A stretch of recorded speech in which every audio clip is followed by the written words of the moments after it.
Grace mark पर घमासान, NEET पर छिड़ा संग्राम।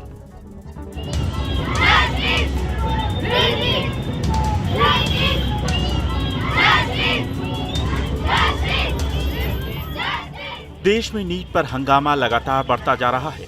पहले टॉपर्स पर सवाल, फिर ग्रेस मार्क और एक प्रश्न के 2 सही उत्तर, और अब केंद्र सरकार का प्रेस कॉन्फ्रेंस करके सफाई देना।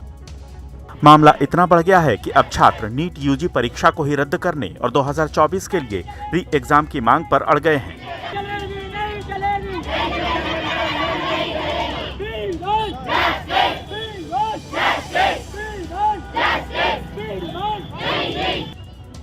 इसमें सबसे बड़ी चुनौती मिली है एनटीए के तय किए ग्रेस मार्क सिस्टम को। हालांकि इस मामले में पूरे देश से स्टूडेंट्स, कोचिंग डायरेक्टर्स और छात्र संघ सब सुप्रीम कोर्ट में गुहार लगाने पहुंचे थे, जिस पर कोर्ट ने सुनवाई भी की।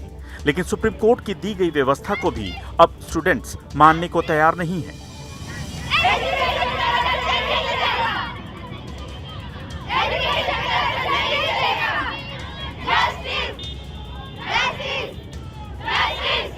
यानी नीट यूजी का मुद्दा अब देश का सबसे बड़ा सियासी मुद्दा बनने की तरफ बढ़ रहा है, क्योंकि इस मुद्दे को विपक्ष संसद में भी उठाने की तैयारी कर चुका है।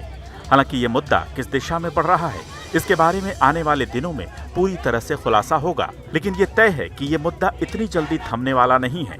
अब प्रश्न ये है कि आखिर नीट मामला है क्या, बवाल की शुरुआत कहाँ से हुई और कहाँ तक इसका घटनाक्रम पहुँचा है, पहले इसे भी समझ लीजिए।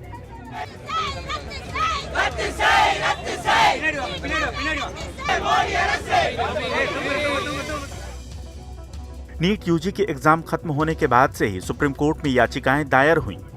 शुरुआती याचिकाएं नीट पेपर लीक के मद्देनजर री एग्जाम के लिए लगाई गईं। याचिकाकर्ताओं ने पेपर लीक के मद्देनजर रिजल्ट पर भी रोक लगाने की मांग की, लेकिन कोर्ट ने रिजल्ट पर स्टे देने से मना करते हुए री एग्जाम को लेकर जुलाई में सुनवाई की बात कही। नीट का रिजल्ट 14 जून 2024 को जारी किया जाना था, लेकिन 4 जून को ही लोकसभा चुनाव के नतीजों के साथ रिजल्ट जारी हो गया, जिसमें पता चला कि 67 स्टूडेंट्स ऐसे हैं जिन्हें परीक्षा में फुल मार्क्स मिले हैं। यानी नीट एग्जाम माइनस मार्किंग के बावजूद 67 स्टूडेंट्स टॉपर बन गए।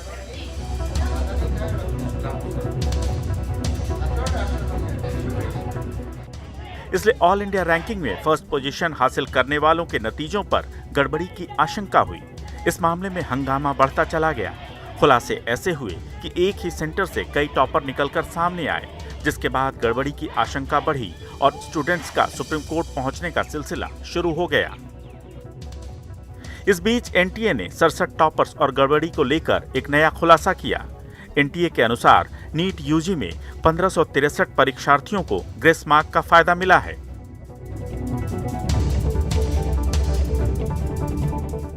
अब प्रश्न ये है कि ग्रेस मार्क से मिले फायदे ने कैसे नीट में 67 टॉपर्स बना दिए। इस प्रश्न का जवाब ग्रेस मार्क सिस्टम से मिलता है। दरअसल ग्रेस मार्क तकनीकी या व्यवहारिक खामियों से समय खराब होने पर दिए जाते हैं। यानी जिन परीक्षार्थियों का समय टेस्ट के दौरान खराब होता है, उन्हें ग्रेस मार्क दिए जाते हैं। इसके अलावा प्रश्न और विकल्प में गड़बड़ी होने पर कंपेंसेटरी मार्क्स भी दिए जाते हैं। इस केस में 6 सेंटर्स के 1560 परीक्षार्थियों को ग्रेस मार्क्स का फायदा मिला है। वहीं टॉप स्कोर करने वाले 44 बच्चों को एक जवाब गलत होने के बावजूद कंपेंसेटरी मार्क मिले हैं। हालांकि इस केस में गलत जवाब 12वीं पाठ्य पुस्तक में ही प्रकाशित हुआ था।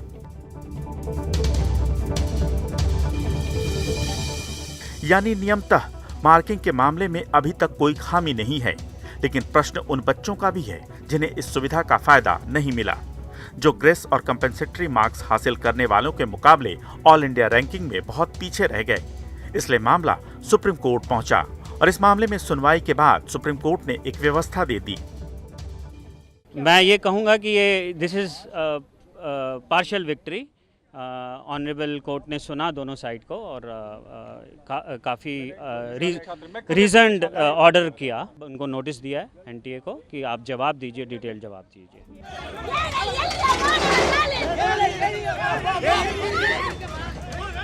यानी एक तरह से सुप्रीम कोर्ट ने परीक्षार्थियों की नीट यूजी परीक्षा 2024 को रद्द करने की मांग को खारिज कर दिया है।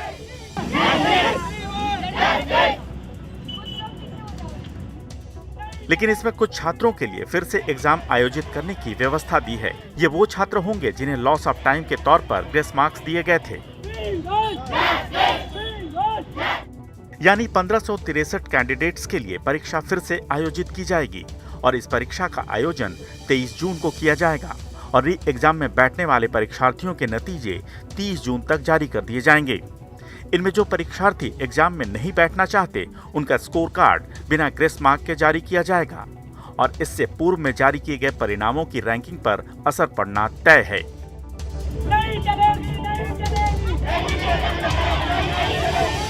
दावा है कि इस व्यवस्था से न सिर्फ 67 टॉपर्स का मुद्दा हल होगा, बल्कि 720 में से 719 और 718 अंक पाने वाले कैंडिडेट्स का मसला भी सुलझ जाएगा और एक ही सेंटर से 6 टॉपर कैसे बने, इस प्रश्न का उत्तर भी मिल जाएगा।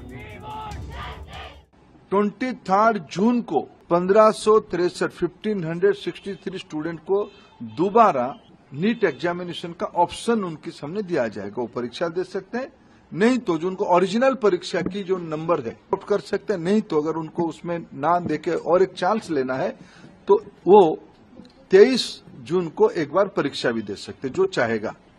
ये आज सुप्रीम कोर्ट के एक बहुत स्पष्टता के साथ ऑर्डर आई है, उसको मैं स्वागत भी करता हूं। शायद उसके बाद नीट को लेके जो एक संशय और जो शंका सामने आई थी, वो आज समाप्त हो रही है।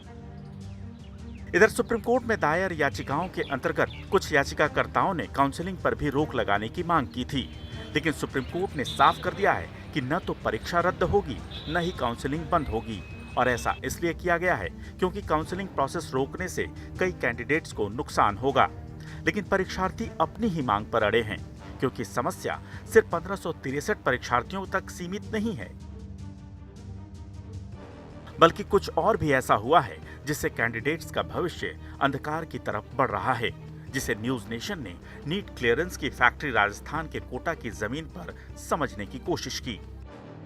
उत्तर प्रदेश में बलरामपुर शहर से कोटा आया था, पिछले साल आया था, पूरे अपने सपनों को लेके आया था। इस बार क्या कहते हैं 611 नंबर लाके मतलब सिलेक्शन लायक मार्क्स लाके मतलब मैं इस बार सोच रहा था कि कॉलेज मिल जाएगा। मेरा लास्ट ईयर तीसरा ड्रॉप था, तो मैं सोचा था कि हाँ इस बार कॉलेज मिल जाएगा। इस मतलब सर्कल से, लूप होल से निकल के अब डॉक्टर बनने की तरफ अपना पहला कदम बढ़ाऊंगा, लेकिन नहीं, अभी नहीं हो पाएगा। मुझे 1 साल और शायद लगेगा, और अगर सिस्टम ऐसा ही चलता रहा, कट ऑफ ऐसी जाती रही, तो पता नहीं हो सकता अगली बार 700 नंबर पे भी कट ऑफ जा सकता है। ये ग्रेस मार्क्स का पहली बात तो कोई रूल नहीं था। एक जब पेपर होता है तो ये पूरा लीगल पेपर है, तो उसका पूरा देना चाहिए बच्चों को कि हाँ अगर ऐसा कुछ होता है तो हम आगे जाके बच्चों को ऐसे मार्क्स दे सकते हैं या फिर नॉर्मलाइजेशन ऐसे करेंगे।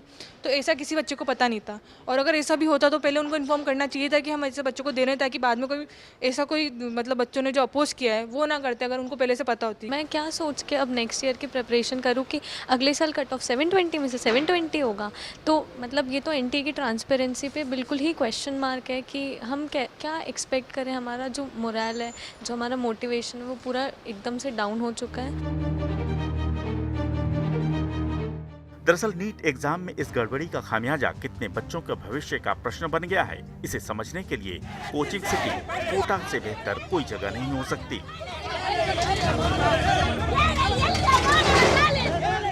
कोटा शहर में हर वर्ष 2 लाख से ज्यादा बच्चे नीट क्लियरेंस के लिए कोचिंग करते हैं। देश भर से कोटा में कोचिंग करने वाले करीब 1 लाख बच्चे नीट क्लियर भी करते हैं। इनमें 620 से 630 तक अंक पाने वालों को गवर्नमेंट कॉलेज मिल जाता है। इस तरह कोटा में 40 से 50 हजार स्टूडेंट्स ऐसे होते हैं जिन्हें गवर्नमेंट कॉलेज मिलता है। लेकिन इस बार यही 40 से 50 हजार बच्चों को सीधे नुकसान उठाना पड़ रहा है। वहाँ पर उन्होंने पेपर दिया, हमारा मीडियम हिंदी मीडियम था, उन्होंने हमें इंग्लिश मीडियम का पेपर दिया गया। फिर वहाँ जो बच्चों ने विरोध, इंग्लिश मीडियम का पेपर हाथ में आ गया था, राइट टाइम पे 2 बजे समथिंग पेपर हाथ में आ गया था। फिर बच्चों ने विरोध किया, भाई हमारा हिंदी मीडियम है, तो फिर उन्होंने ध्यान नहीं दिया, फिर वापस 5-10 मिनट ऐसे बर्बाद हुए, फिर वापस उस पेपर को उन्होंने वापस बच्चों से ले लिया। इतना फ्लक्चुएशन नहीं मानते, 1000-2000 बच्चों का फ्लक्चुएशन आ सकता है हर साल, पर सर जैसे 50,000 40,000 बच्चे एक साथ एक बार के एग्ज़ाम में अगर एंटर करते हैं, जिनकी रैंक 600 से और 650 के बीच है, उनकी रैंक 60,000 70,000 80,000, मेरी खुद की रैंक 80,000 है सर, 595 मार्क्स है, लास्ट ईयर 595 पे लगभग 30,000 28,000 रैंक थी, तो लगभग 50,000 का डिफरेंस है। इतना बड़ा मेजर डिफरेंस नहीं आ सकता इन चीज़ों में। तो ग्रेस से बिल्कुल सेटिस्फाई नहीं है, क्योंकि टाइम लॉस के बदले मार्क्स देना ये बिल्कुल मेडिकल एग्ज़ाम में बिल्कुल उचित नहीं है ये। और रही बात रीनीट की, तो बिल्कुल रीनीट होना चाहिए, क्योंकि यहाँ पे पेपर बहुत बड़े मार्क्स लेवल पे लीक हुआ है, क्योंकि यहाँ पे 600 to 650 मार्क्स जो बच्चे स्कोर कर रहे हैं वो पिछली बार मेडिकल कॉलेज सीट पा जाते थे, लेकिन इस बार 650 प्लस भी वाले बच्चे भी मेडिकल सीट नहीं पा रहे हैं। अब परेशानी यह है कि परीक्षा में गड़बड़ी का खामियाजा उन बच्चों को भी भुगतना पड़ रहा है जिनके परिवार की पृष्ठभूमि बहुत ज्यादा कमजोर है, यानी जिन्हें पेट पालने के लिए भी संघर्ष करना पड़ता है। ऐसे कई बच्चे कोटा में हैं जिन्हें उनके परिवार वालों ने बेहतर भविष्य के लिए कोचिंग इंस्टीट्यूट भेजा है। इनमें किसी के पिता फोटोग्राफर हैं, किसी के पिता परचून की दुकान चलाते हैं, किसी के पिता किसान हैं, तो किसी के पिता ड्राइविंग करते हैं। मैं आपको पहले डेटा बताना चाहता हूं ताकि आप समझ पाएं कि ऐसा क्यों हो रहा है और ये क्यों पचने वाली बात नहीं है, क्यों ये ऐसा है वो मैं आपको समझाना चाहता हूं। आप ऐसा समझिए कि जनरल, ईडब्ल्यूएस और ओबीसी कैटेगरी के बच्चे लगभग जो 600 के ऊपर नंबर लाते हैं अमूमन उनको मेडिकल कॉलेज मिल जाता है। ये सब वो बच्चे होते हैं जो इस उम्मीद से आते हैं कि हमें करोड़ों रुपए की डोनेशन नहीं देनी पड़ेगी और हम बहुत कम पैसे में ही सरकारी मेडिकल कॉलेज में पढ़ लेंगे और अपना सपना पूरा कर पाएंगे। कोटा के ग्राउंड पर एक बात और समझ आती है कि बड़े पैमाने पर हुई गड़बड़ी का कारण नेट की असतर्कता रही है, जिसमें उदाहरण के रूप में राजस्थान के सवाई माधोपुर सेंटर को लिया जा सकता है, जहां हिंदी की जगह इंग्लिश मीडियम का पेपर पहुंच गया। हालांकि एग्जाम दोबारा हुआ, लेकिन जिस छात्र के लिए दोबारा एग्जाम आयोजित हुआ वो परीक्षा में शामिल ही नहीं हो पाया। यही वजह है कि 1563 परीक्षार्थियों के लिए दोबारा टेस्ट कराने के फैसले का अब देश में विरोध हो रहा है। खास तौर पर ये विरोध उन बच्चों के हित में हो रहा है जो कमजोर पृष्ठभूमि से आते हैं और अपने मजबूत भविष्य के निर्माण के लिए आगे बढ़ रहे हैं। मुझे नहीं लग रहा है थोड़ा भी राहत है, क्योंकि ये 1500 बच्चे हैं जो, वो तो हम लोग को भी नहीं पता है कौन से हैं बच्चे। वो तो डाटा एनटीए अपना रिलीज कर रही है, 1500 लड़के हैं, वो अपने बेसिस पे ले रही है, उससे 1500 से हम लोग को फर्क भी नहीं पड़ेगा। और जो पेपर लीक हुआ उस पर तो बात ही भी नहीं हो रही है, तो क्या फायदा। हम लोग को चाहिए रीनीट चाहिए। अब प्रश्न ये है कि अगर 1563 कैंडिडेट री एग्जाम में बैठते हैं और टॉपर्स नहीं बनते तो सरकारी कॉलेज के लिए कट ऑफ मार्क में बदलाव होगा और इसका असर कितने छात्रों के करियर पर पड़ेगा, इस प्रश्न के उत्तर का अनुमान लगाया जा सकता है। नीट 2024 में शामिल होने के लिए 24 लाख रजिस्ट्रेशन कराए गए थे। इनमें 24 लाख छात्रों में से करीब 23 लाख कैंडिडेट्स ही परीक्षा में बैठे थे। इसके लिए देश में 571 शहर और देश के बाहर 14 शहरों में 4750 सेंटर बनाए गए थे और नतीजे बताते हैं कि 13 लाख से ज्यादा छात्रों ने पात्रता हासिल कर ली। लेकिन गड़बड़ी की आशंका पेपर लीक से लेकर नकल और चहेतों को फायदा पहुंचाने पर है, इसलिए इस संख्या में बहुत ज्यादा अंतर नहीं आएगा। यही वजह है कि अब भी नीट परीक्षा को पूरी तरह से रद्द करने की मांग उठ रही है, लेकिन ये मांग कितनी व्यवहारिक है इसे भी समझ लीजिए।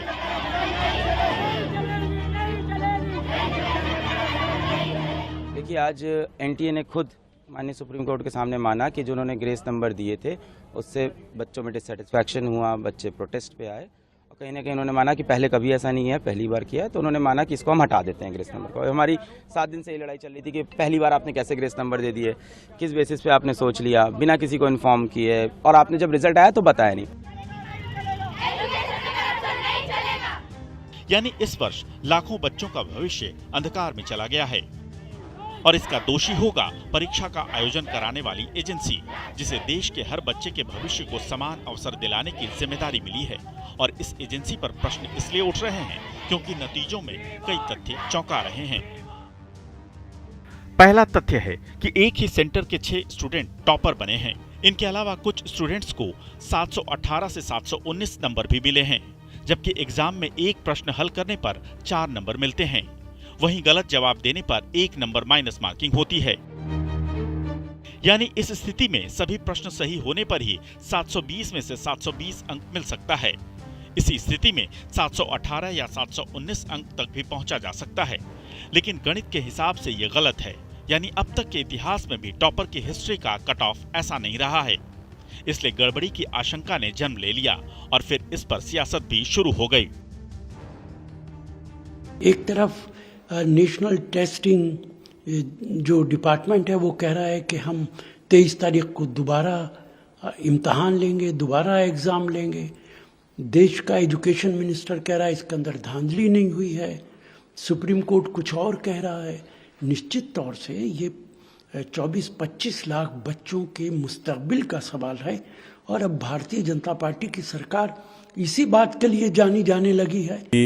जब से भारतीय जनता पार्टी की सरकार आई, या तो पेपर लीक होता है या फिर इस तरह की धांधलियां हो रही, परीक्षाओं की पवित्रता नष्ट हो गई। इसका एकमात्र कारण है कि भाजपा युवाओं के भविष्य से खिलवाड़ करती है। नहीं चलेगी, नहीं चलेगी। हालांकि मामला उलझा हुआ है और परीक्षा आयोजन की जिम्मेदारी एक एजेंसी पर है, इसलिए सरकार की तरफ से सिर्फ स्पष्टीकरण आया है। लेकिन विपक्ष इसी मुद्दे पर सरकार को घेरने की तैयारी कर रहा है। अलबत्ता इस घेराव से स्टूडेंट्स का फायदा हो तो बेहतर ही होगा, लेकिन सिर्फ सियासत के लिए ऐसी स्थिति बनी है तो लाखों बच्चों के भविष्य पर अंधकार छा जाएगा।